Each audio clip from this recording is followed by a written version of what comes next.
Hello, welcome to this class. My name is Dominique Hervé. I'm an environmental law professor at the Universidad Diego Portales. In this lesson, we will deal with the relationship between environment and human rights. We will cover 6 points. First, the concept of environment. Second, the basis for the protection of the environment. Third, the protection of the environment as a human rights issue. Fourth, the birth of the international environmental movement, main international documents and treaties. Fifth, the key environmental principles. And sixth, non-governmental organizations for the protection of the environment.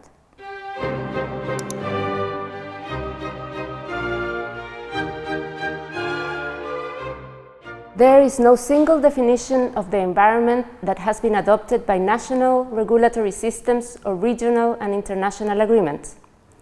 However, there is a broad agreement that it refers to a global system in constant interaction, which consists of physical, chemical, biological, and sociocultural elements.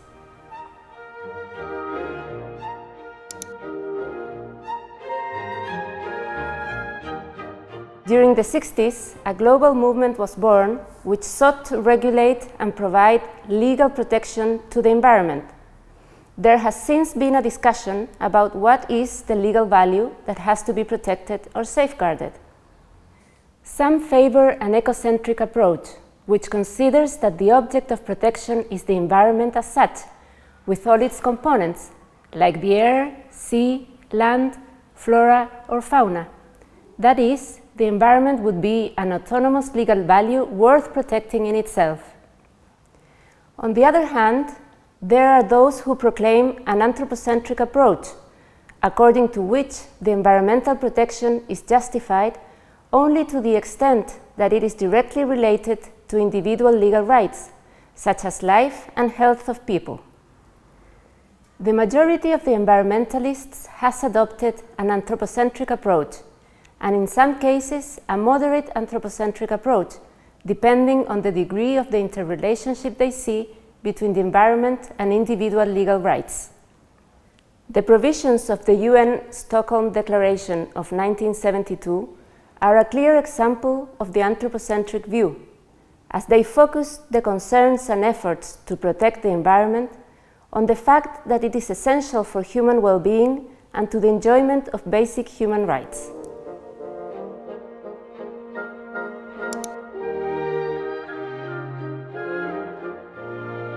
Although they are distinct and separate fields, human rights and environmental protection are closely related to the point that they are actually interdependent. Human rights are based on respect for fundamental human attributes such as dignity, equality, and freedom, and the proper attainment of this depends on an enabling environment. In addition, adequate protection of the environment depends on the exercise of human rights such as freedom of expression and information, which are vital for the development of appropriate and transparent environmental policies. Environmental degradation also affects directly the enjoyment of various human rights, including the rights to life, health, food, and water. The relationship between human rights and the environment has been recognized in 2 ways: through the proclamation of a new right to a healthy environment, safe and sustainable, and by deepening the links between human rights already recognized, such as rights to life and health, and the environment. In this regard, the tendency of human rights bodies has been to adopt this second form of recognition, emphasizing the green dimension of human rights. There are 2 sets of rights which are closely linked to the environment. Firstly, rights whose enjoyment is particularly affected by environmental degradation. Thus, specific environmental threats have been identified as having a damaging effect on certain rights. For example, with regard to the right to life and health, there are important threats such as the inadequate management of toxic and hazardous wastes, or the effects that climate change will generate on the rights to life, health, food, water, etc. Some human rights treaties, including the Convention on the Rights of the Child, explicitly refer to this relationship. Regarding the human right to water, it was recognized as such in 2002 from the General Comment number 15 of the Committee on Economic, Social and Cultural Rights, considering it as an implicit element but essential to the right to enjoy an adequate level of living. Secondly, there are those rights whose exercise is conducive to a more appropriate and transparent environmental policy formulation. Examples are the rights to freedom of expression, including the right to access to information, to association, to participate in decision-making processes, and to a legal remedy. These rights not only allow a better protection of the environment, but also of those human rights that are more susceptible to environmental degradation. However, there is still a lack of determination of the specific obligations that human rights law imposes in order to protect the environment. Finally, it is useful to emphasize the concept of environmental justice, which was incorporated to the environmental debate in the United States in the 70s. This arises from the recognition that vulnerable groups have been particularly affected by environmental pollution and depletion of natural resources. The concept of environmental justice has two dimensions. Firstly, a distributive dimension that points to the equitable distribution of environmental goods, such as parks, and environmental bad effects, such as polluting industries.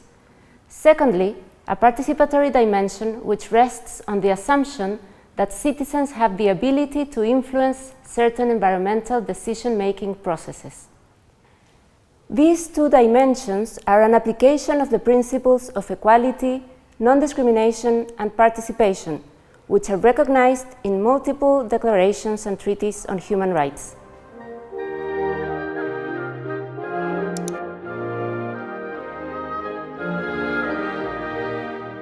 The right to a healthy environment was established only in the second half of the 20th century. This rather late recognition is due to the fact that human intervention on the environment became stronger only since the Industrial Revolution. It grew further after the Second World War.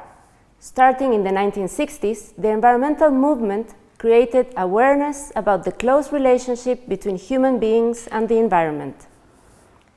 In 1972, the United Nations Conference on the Human Environment was held in Stockholm, which led to a declaration of principles by which states recognized the importance of the environment to human well-being and agreed to a series of recommendations and action plans. The so-called Stockholm Declaration is the first effort of the international community to introduce in the political agenda the environmental dimension as a condition for economic and social progress. That same year, 1972, the UN Environment Programme, UNEP, was created to coordinate the efforts of the United Nations Organization for the Environment. Since that time, the international community has adopted several other agreements in order to address problems related to the environment in its various areas, such as climate change, depletion of the ozone layer, conservation of biological diversity, etc. In the 80s, the approval of the World Charter for Nature stands out. This charter proclaims a number of principles of environmental conservation.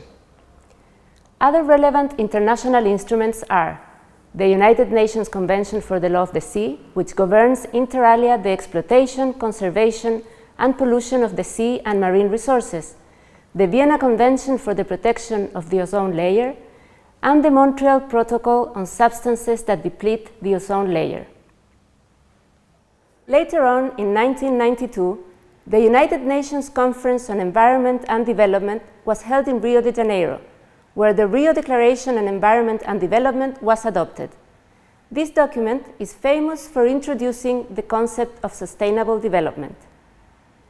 In the same decade, the following environmental treaties were adopted: the United Nations Framework Convention on Climate Change, the Kyoto Protocol, which imposes binding targets for reducing emissions of greenhouse gases for industrialized countries, the United Nations Convention on Biological Diversity, and the United Nations Convention to combat desertification in those countries experiencing serious drought and desertification. Regionally, the human rights agreements adopted after the 70s include the right to a healthy environment. The same has happened at the national level, where most countries have enacted laws aimed at protecting the environment, many of which have enshrined this right in their constitution. However, despite the many international environmental instruments and recognitions in national legal systems, the right to a healthy environment is not recognized explicitly as such in any global agreement.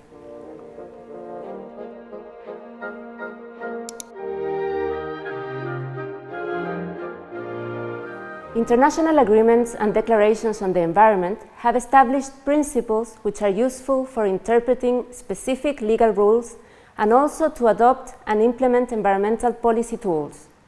The precautionary principle may be highlighted. According to it, in the event of threats of serious or irreversible damage, lack of full scientific certainty must not be used by states as a reason for postponing measures to prevent environmental degradation.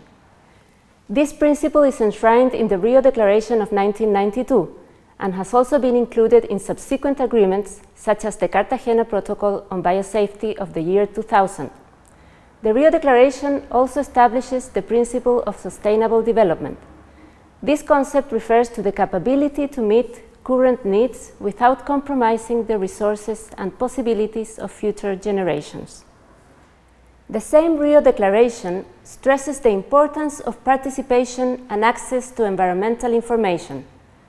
This principle of participation has inspired other agreements, such as the Convention on Access to Information, Public Participation in Decision-Making, and Access to Justice in Environmental Matters, that is, the Aarhus Convention of 1998. Another important principle is the polluter pays principle, which imposes a duty to the polluter to bear the expenses and costs of minimizing or controlling the pollutant emissions that are generated.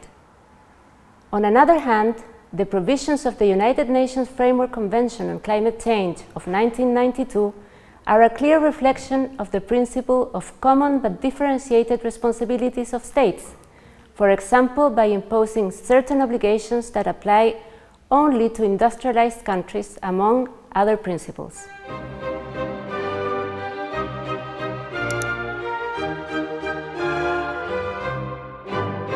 In addition to international and national legal bodies and institutions, many non-governmental organizations for the protection of the environment have been created. At the international level, some of the best known are Greenpeace, Friends of the Earth, and Oceana. Many others have been formed in numerous countries. As it has happened with other issues of public ethics, such as human rights and anti-corruption, the non-governmental organizations for the protection of the environment have contributed greatly to increasing global awareness about the issue on which they focus and to bringing pressure for the adoption of international agreements as well as national laws, institutions, and public policies for the protection of the environment. Thank you for your attention and interest. Please visit our website mucchile.com.